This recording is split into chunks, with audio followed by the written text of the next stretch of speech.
나는 평생을 기업가로 살며 수많은 사람을 만났다. 임직원, 협력사, 경쟁자, 투자자, 그리고 친구들.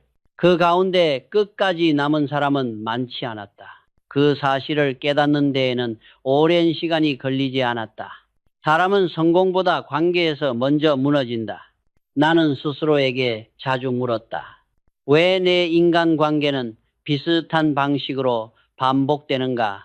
한때는 세상이 잘못됐다고 생각했다. 하지만 세상이 아니라 내 방식이 문제였다.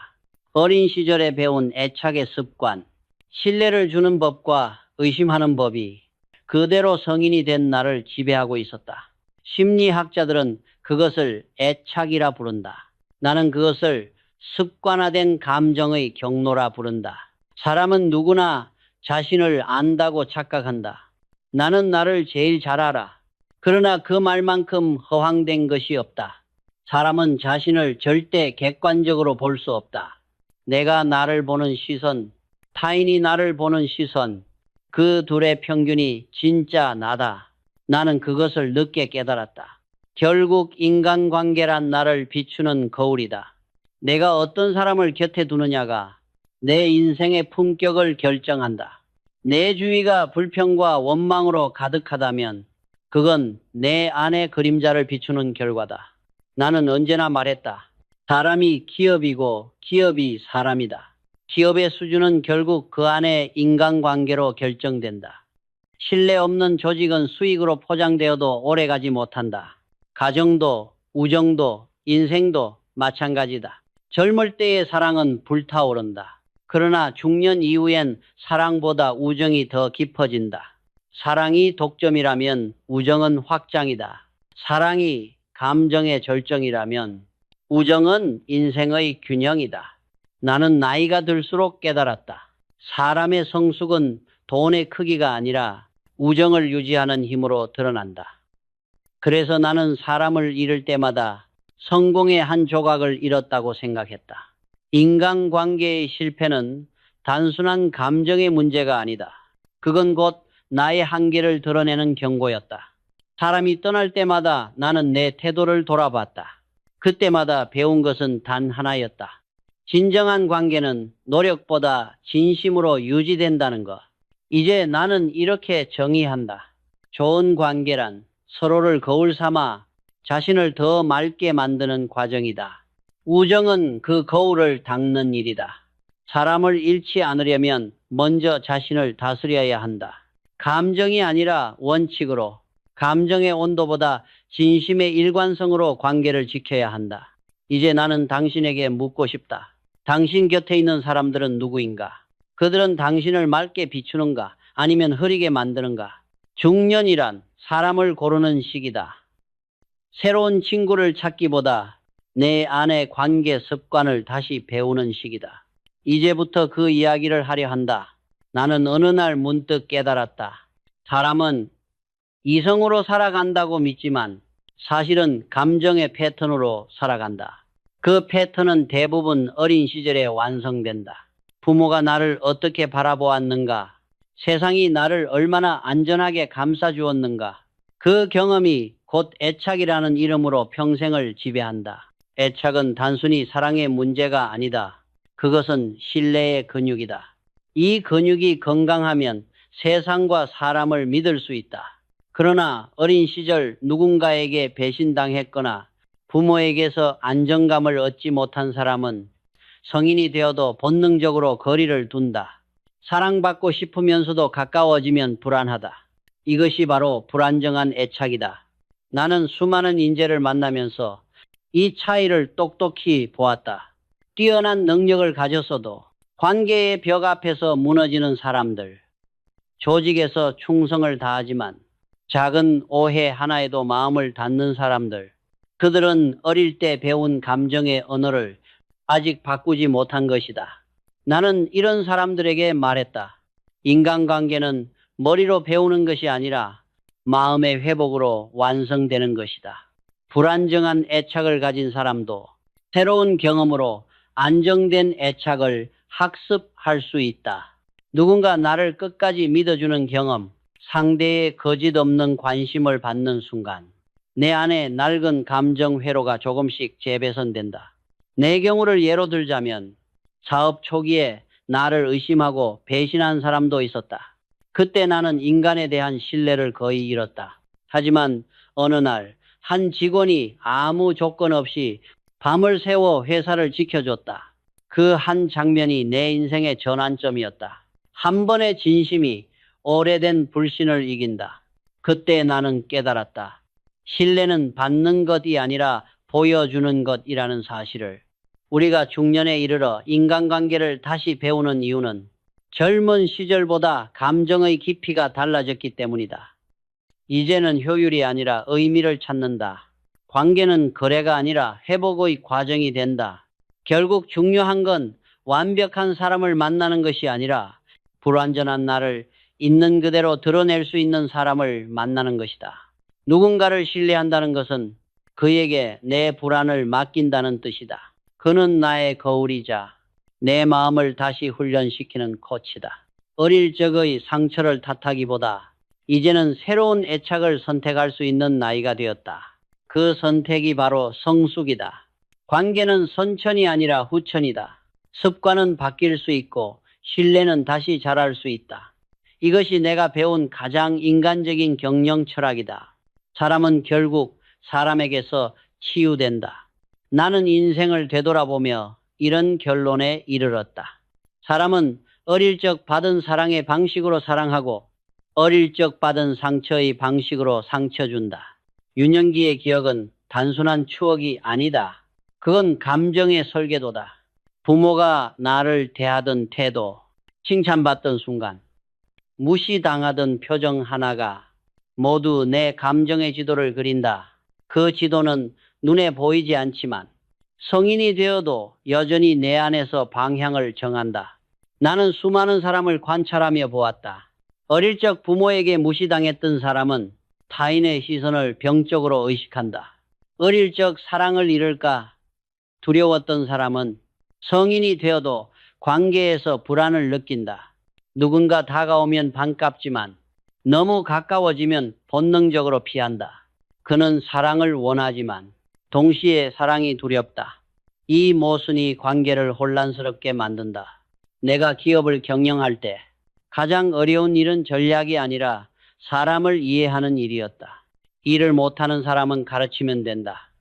그러나 신뢰하지 못하는 사람은 아무리 가르쳐도 변하지 않는다. 그의 문제는 기술이 아니라 감정의 뿌리에 있었다.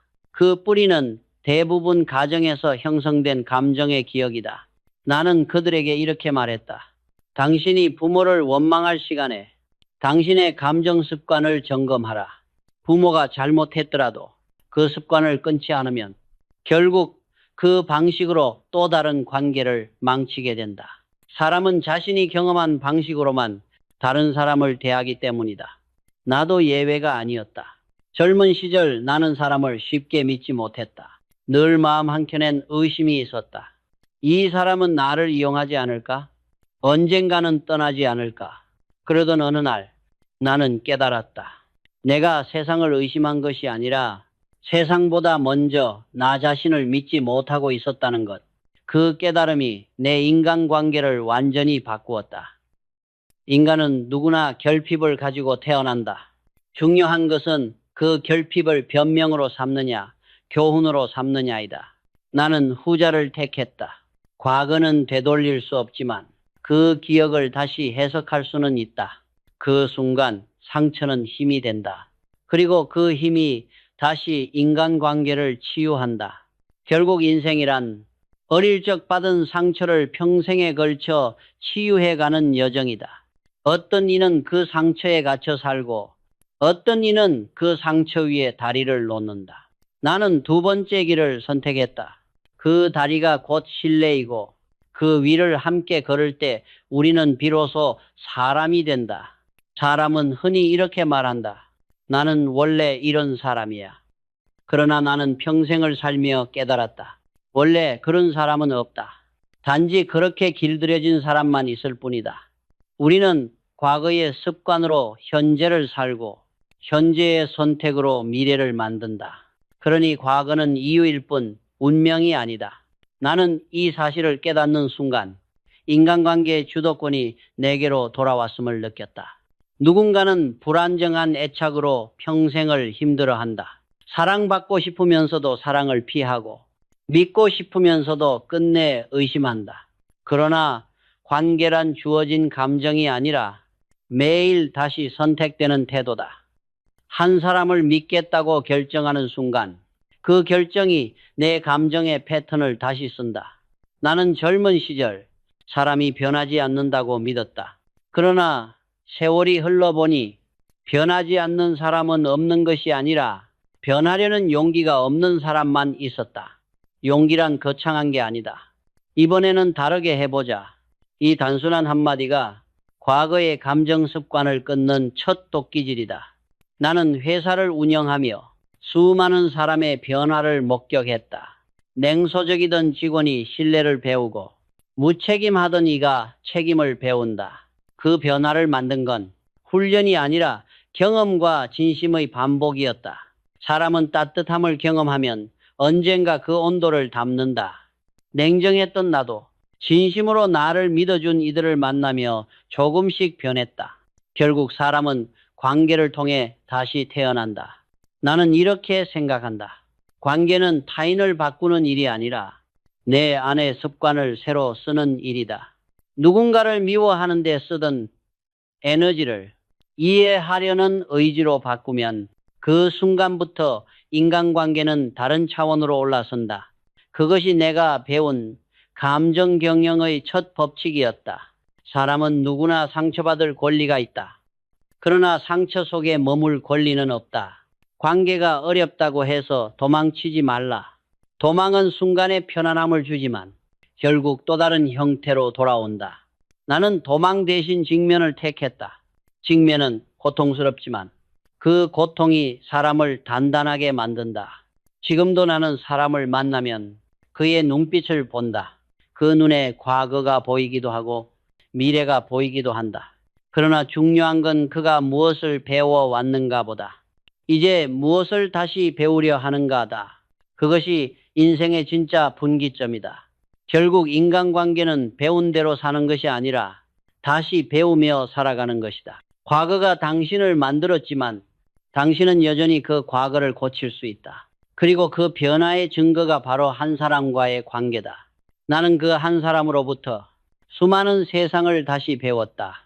젊은 시절 나는 사랑이 인생의 중심이라고 믿었다. 사랑은 뜨거웠고 그 열정은 내 삶을 움직이는 연료 같았다. 그러나 세월이 흐르고 나니 사랑의 불꽃은 사그라지고 대신 우정의 불빛이 남았다. 사랑이 한순간의 열정이라면 우정은 긴 시간의 신뢰다. 사랑은 감정으로 시작되지만 우정은 이해로 완성된다. 사랑은 소유를 원하지만 우정은 공간을 허락한다. 사랑이 내 안으로 끌어당기는 힘이라면 우정은 서로를 자유롭게 풀어주는 힘이다. 나는 이 차이를 깨닫는 데에 평생이 걸렸다. 사람은 나이를 먹을수록 사랑보다 지속 가능한 관계를 원한다. 젊을 때는 불완전한 나를 채워줄 사람을 찾지만 중년 이후에는 있는 그대로의 나를 받아줄 사람을 찾는다. 그게 바로 우정이다. 사랑은 감정의 폭발이고 우정은 감정의 정제다.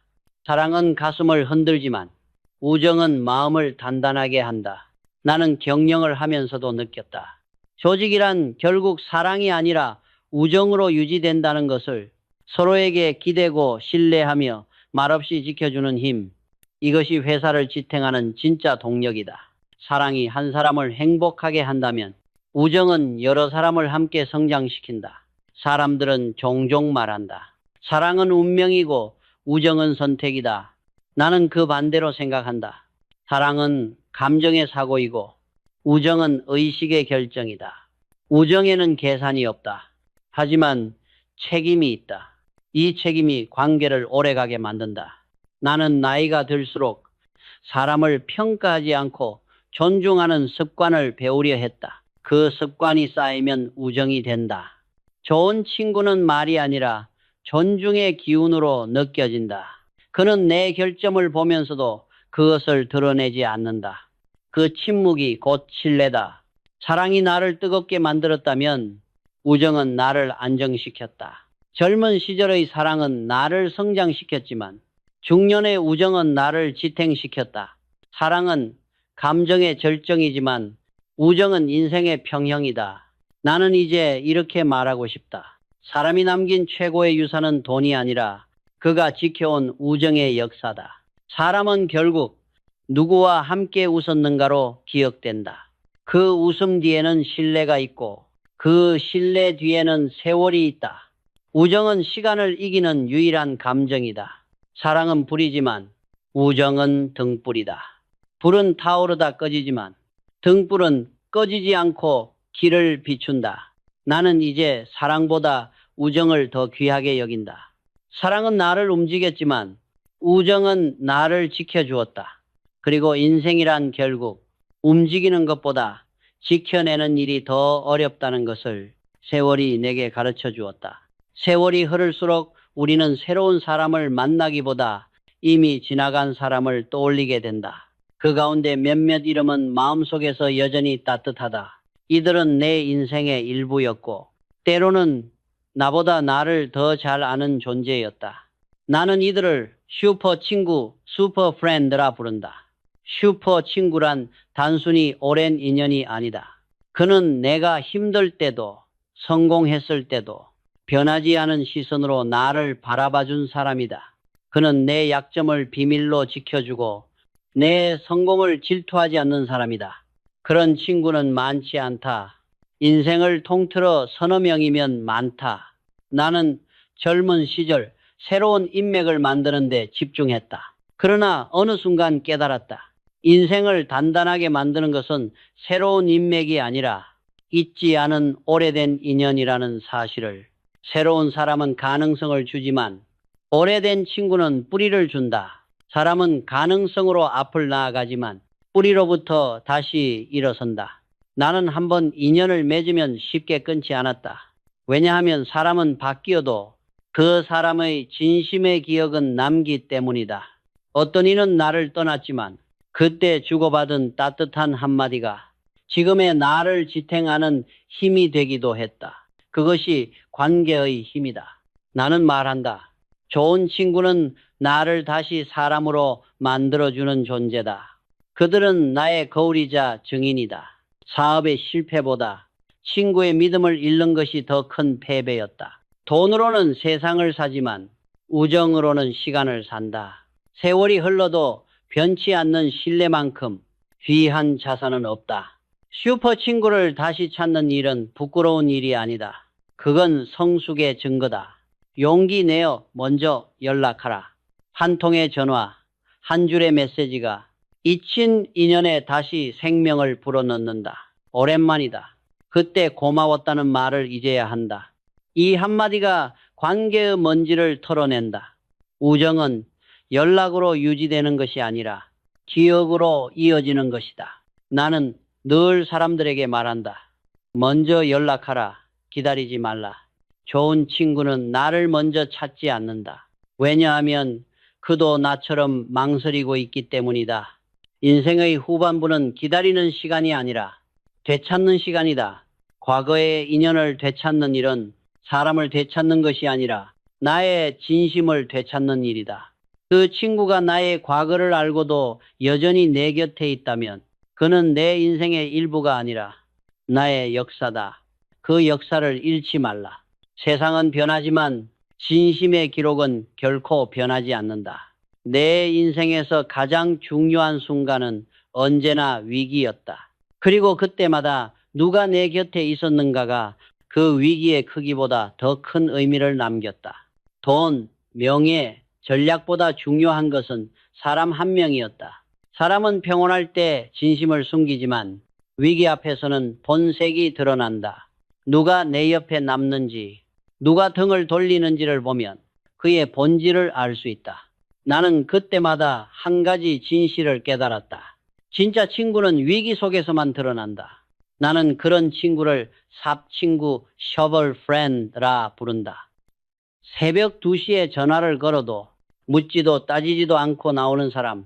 삽이 어디 있냐? 고 말할 수 있는 사람. 그가 바로 내 인생의 동맹이다. 삽친구란 나의 이익보다 나의 안녕을 먼저 생각하는 사람이다. 그는 나의 잘못을 덮어주는 대신 내가 다시 일어나게 돕는다. 그는 나의 약점을 이용하지 않고 그 약점 위에 신뢰를 쌓는다. 삽친구는 희생으로 유지되는 관계가 아니라 진심으로 연결된 책임의 관계다. 나는 수많은 위기 속에서 이런 친구들을 보았다. 회사가 흔들릴 때 누군가는 등을 돌렸고 누군가는 끝까지 자리를 지켰다. 돈으로 보답할 수도 명예로 갚을 수도 없는 신뢰였다. 그들의 한마디가 나를 다시 일으켜 세웠다. 회장님, 아직 끝난 게 아닙니다. 그 말 한 줄이 천마디의 위로보다 컸다. 사람은 누구나 자신이 누군가의 삽친구이길 원한다. 그러나 막상 남의 위기 앞에 서면 침묵하거나 도망친다. 진정한 동맹은 말이 아니라 행동으로 증명된다.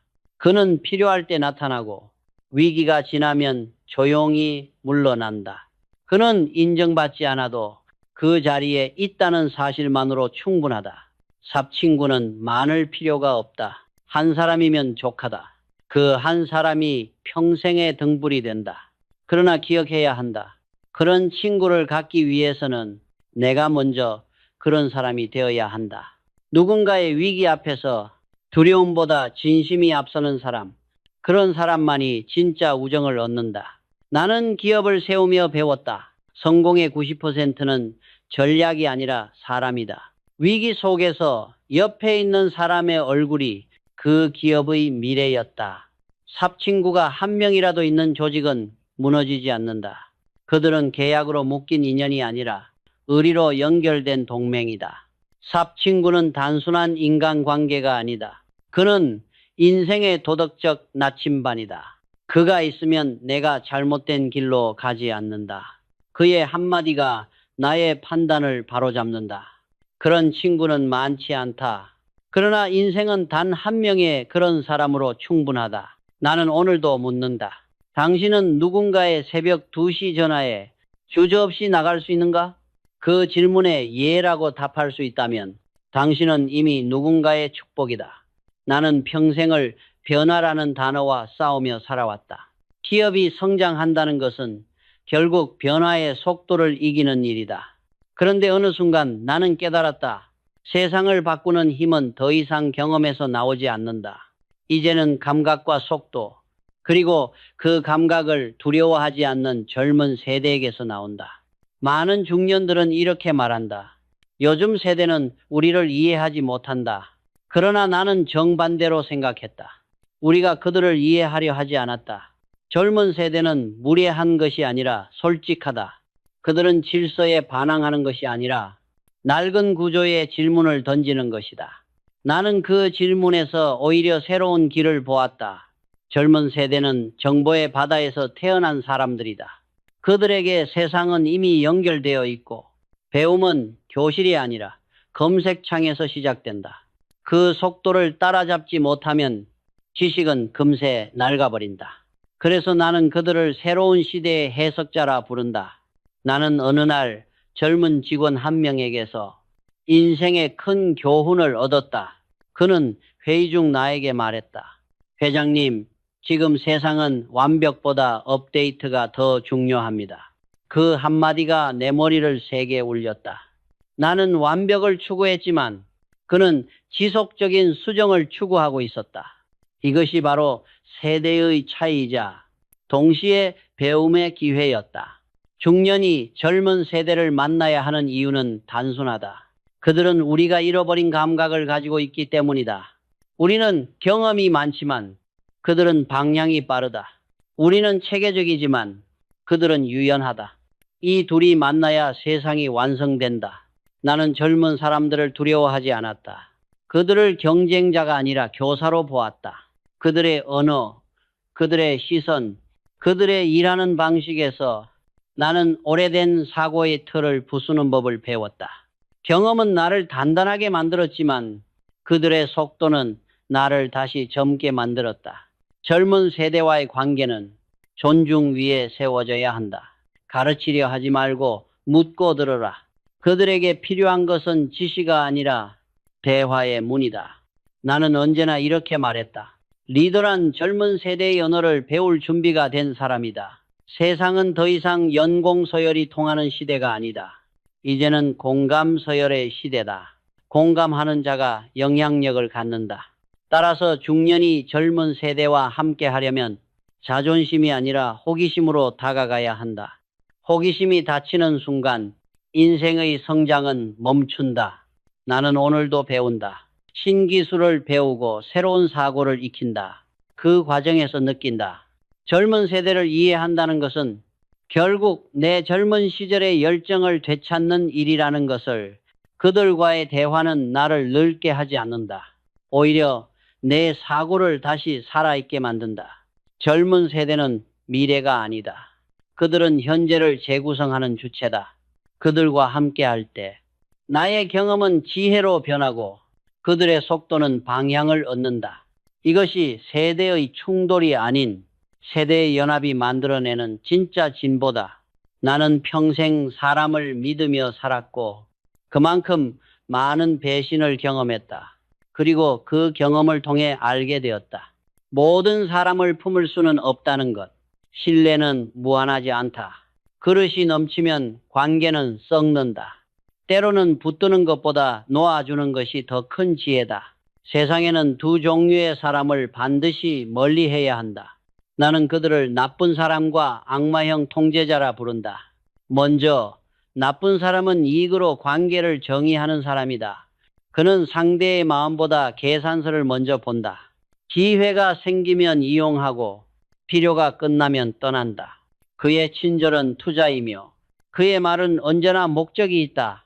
이런 사람은 잠시 곁에 두어도 결국 내 삶을 갉아먹는다. 그는 겉으론 웃지만 속으론 내 자리를 계산한다. 나는 그런 사람을 많이 보았다. 그들은 회사의 문을 나가도 흔적을 남기지 않는다. 신뢰를 깨뜨린 사람은 결국 자신도 잃는다. 두 번째, 악마형 통제자가 있다.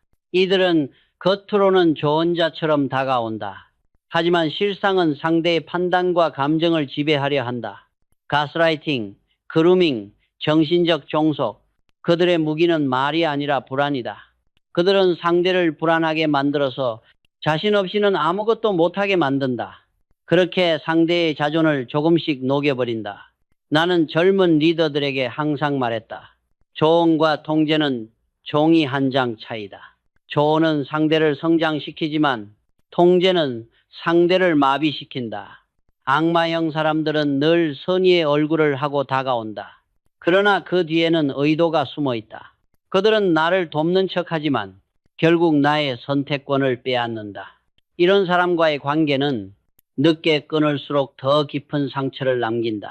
나는 언젠가 한 후배에게 이렇게 조언했다. 사람을 끊는 것도 사랑의 한 형태다. 독을 품은 관계는 시간이 지날수록 독성이 강해진다. 그 독은 신뢰를 무너뜨리고 결국 자기 자신을 병들게 만든다. 그러니 미련을 두지 말라. 단호하게 잘라내야 한다. 그것이 냉정함이 아니라 자기 보호의 지혜다. 사람을 멀리한다고 해서 세상이 좁아지는 것은 아니다. 오히려 나쁜 관계를 끊을수록 좋은 사람이 들어올 자리가 생긴다. 정리되지 않은 관계 속에서는 새로운 인연이 숨을 쉴 수 없다. 나는 이렇게 생각한다. 관계란 수집이 아니라 정리의 예술이다. 남겨둘 사람은 남기고 버려야 할 사람은 버려야 한다. 그 선을 그을 줄 아는 사람이야말로 진짜로 성숙한 사람이다. 악마형 통제자를 멀리하라. 그는 당신의 생각을 훔치고 결국 당신의 삶을 조종한다. 가장 위험한 속박은 쇠사슬이 아니라 말이다. 그의 언어에 감정이 묶이는 순간 당신의 자유는 사라진다. 그때는 이성보다 본능을 따라라. 이상하다고 느껴지면 틀림없이 이상한 것이다. 나는 평생을 살며 깨달았다. 착함은 미덕이지만 경계심은 생존이다. 모든 사람을 품으려 하지 말라. 사람은 품에 안기면 따뜻해지지만 잘못된 사람을 품으면 불타버린다. 중년의 지혜란 결국 누구를 품고 누구를 놓을지를 아는 분별력이다. 나는 오랫동안 강해야 존중받는다고 믿었다. 세상은 냉정했고 기업의 전쟁터에서는 약함이 곧 패배였다. 그래서 나는 단 한 번도 내 감정을 쉽게 드러내지 않았다. 그러나 세월이 지나고 나는 깨달았다. 진짜 강함이란 약함을 숨기는 것이 아니라 드러낼 수 있는 용기라는 사실을. 사람은 완벽한 사람에게 감동하지 않는다. 오히려 결함을 인정하는 사람에게 마음을 연다. 나는 수많은 사람을 이끌며 보았다. 권위를 앞세운 리더는 두려움을 만들지만 솔직한 리더는 신뢰를 만든다. 신뢰는 완벽함이 아니라 인간다움의 증거다. 우리가 살아가는 사회는 끊임없이 경쟁을 요구한다. 자신을 포장하고 강해 보이려 하고 상처를 가리려 애쓴다. 하지만 그 가면 뒤에서 사람은 더 외로워진다. 나는 어느 날 문득 내가 가장 강해 보였던 시절이 사실은 가장 불안했던 시절이었다는 걸 깨달았다. 약함을 인정한다는 건 패배가 아니다. 그건 인간으로서의 신호다. 내가 완벽하지 않다는 사실을 드러낼 때 비로소 상대도 안심한다. 그 순간 관계의 벽이 허물어진다. 사람은 두려움 앞에서는 다치지만 진심 앞에서는 열린다. 나는 이렇게 생각한다. 신뢰는 강함으로 쌓는 게 아니라 진심으로 녹이는 것이다. 누군가에게 내 부족함을 보여주는 일, 그건 믿음의 첫 단추다. 약함을 드러낼 때 생기는 긴장감이 오히려 관계를 단단하게 만든다. 왜냐하면 그 순간 우리는 서로의 인간성을 본다. 나는 젊은 시절 단 한 번의 실패를 인정하지 못해 한 조직 전체를 잃을 뻔했다. 그때 깨달았다. 실패를 숨기면 신뢰도 함께 사라진다는 것을. 그 이후 나는 잘못을 인정하는 습관을 들였다. 부끄러웠지만 결과는 놀라웠다. 사람들은 나의 완벽함보다 나의 솔직함에 반응했다. 그들은 나의 사람 냄새를 신뢰했다. 중년 이후의 관계는 경쟁이 아니라 공감의 시대로 옮겨간다. 이 시기에 필요한 것은 능력이 아니라 표현의 용기다. 나는 아직 부족하다. 이 한마디가 사람과 사람 사이의 거리를 좁힌다. 약함을 숨기는 사람은 벽을 세우지만 약함을 인정하는 사람은 다리를 놓는다. 나는 이렇게 결론 내렸다. 인간은 강할 때 존경받고 약할 때 사랑받는다. 존경은 위를 보게 하지만 사랑은 옆을 보게 한다. 우리가 진짜로 외로움을 느끼는 이유는 누군가 옆에 없어서가 아니라 내 약함을 보여줄 용기가 없기 때문이다. 이제 나는 감히 말한다. 약함은 부끄러움이 아니라 신뢰의 씨앗이다. 그 씨앗을 숨기지 말라. 당신의 진심이 보이는 순간 세상은 그제야 당신을 사람으로 받아들인다. 나는 수많은 사람을 보며 깨달았다. 사람이 무너질 때는 실패 때문이 아니다. 이유를 모르는 불안과 외로움 때문이다. 이 두 감정은 겉으로는 비슷하지만 그 뿌리는 전혀 다르다. 외로움은 누군가와 단절된 감정이고 불안은 무언가를 잃을까 두려운 감정이다. 사람은 흔히 외로움을 타인으로 채우려 한다. 그러나 외로움은 사람으로 채워지는 것이 아니라 의미로 채워진다. 의미 없는 관계는 많을수록 공허하다. 나는 외로울 때일수록 사람을 찾지 않고 의미를 찾았다. 그 의미가 다시 나를 사람에게로 이끌었다. 불안은 또 다르다. 불안은 아직 오지 않은 일을 이미 마음속에서 겪는 고통이다. 나는 젊은 시절 늘 불안했다. 내일의 회사, 시장의 흐름, 사람들의 시선까지 모두 걱정했다. 그런데 시간이 지나 보니 그 불안의 대부분은 현실이 아니라 상상이었다. 불안은 현실보다 언제나 한 발 앞서 달린다. 그래서 인간은 늘 지친다. 나는 불안을 다스리는 법을 이렇게 배웠다. 예측하려 하지 말고 준비하라. 예측은 불안을 키우지만 준비는 불안을 다스린다. 준비가 되어 있으면 불확실함도 견딜 수 있다. 마음의 평정은 예측이 아니라 준비에서 온다. 외로움은 고요 속에서 자라고 불안은 소음 속에서 커진다. 그래서 나는 자주 침묵했다. 침묵은 두려움을 없애는 것이 아니라 그 두려움의 근원을 보게 한다. 내가 느끼는 감정의 이름을 정확히 부르는 것, 그것이 이미 치유의 시작이다. 나는 불안하다. 나는 외롭다. 이 단순한 인식이 마음을 객관화시켜준다. 나는 이런 말을 한 적이 있다. 감정은 적이 아니라 신호다. 외로움은 내 마음이 나에게 보내는 구조 신호다.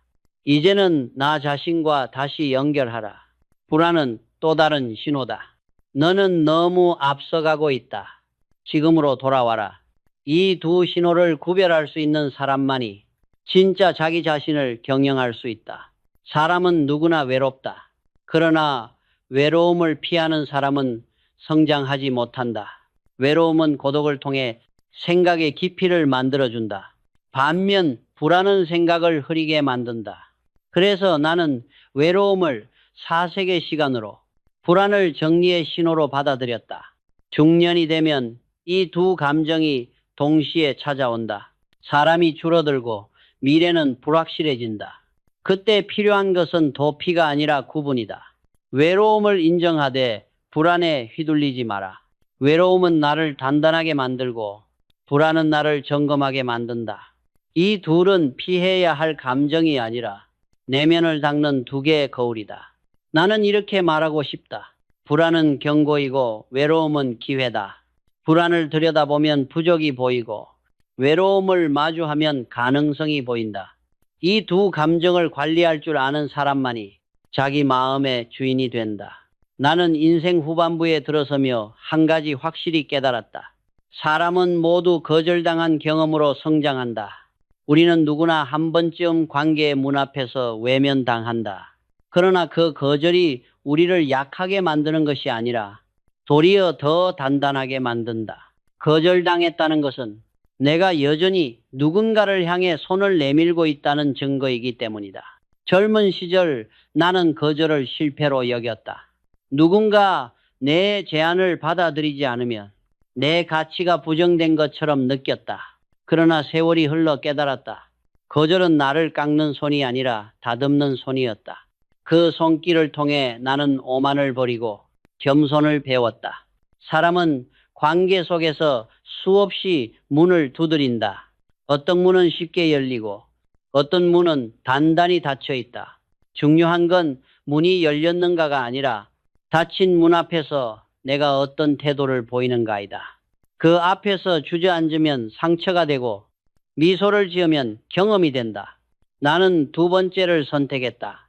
우리는 인생의 어느 시점에서 거절 생존자가 되어야 한다. 그 말은 상처를 피해 도망치는 사람이 아니라 상처 속에서도 계속 손을 내미는 사람이라는 뜻이다.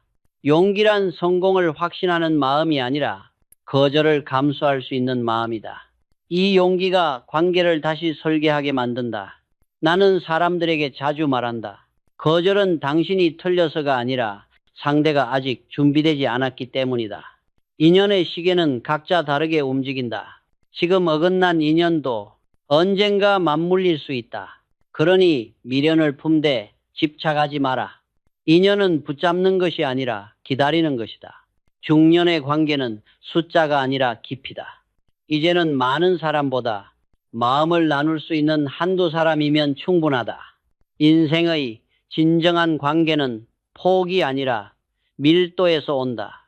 가볍게 스치는 인맥보다 묵묵히 함께 걷는 우정이 더 큰 자산이다. 사람은 결국 자신과 닮은 사람을 곁에 둔다. 내 마음이 안정되면 안정된 사람이 찾아오고 내 마음이 혼란스러우면 혼란한 사람이 모인다. 따라서 관계를 바꾸고 싶다면 먼저 나를 다스려야 한다. 진심은 자기 수양에서 시작된다. 나는 인생의 마지막에 이렇게 정의했다. 인간관계의 완성은 선택이 아니라 정리다. 좋은 사람을 남기고 나쁜 사람을 떠나보내며 무너진 관계를 용서하는 일. 그 세 가지가 마음의 균형을 세운다. 이제 중년의 우리는 그 정리의 지혜를 배워야 한다. 거절을 두려워하지 말라. 그것은 당신이 여전히 살아있고 여전히 사랑하고 있다는 증거다. 거절당해도 다시 시도하는 사람, 그가 진짜 인간관계의 성자다. 왜냐하면 그는 사람을 믿는 힘을 잃지 않았기 때문이다. 나는 마지막으로 이렇게 말하고 싶다. 인생은 관계의 합이다. 사람을 잃지 말고 당신 자신을 잃지 마라.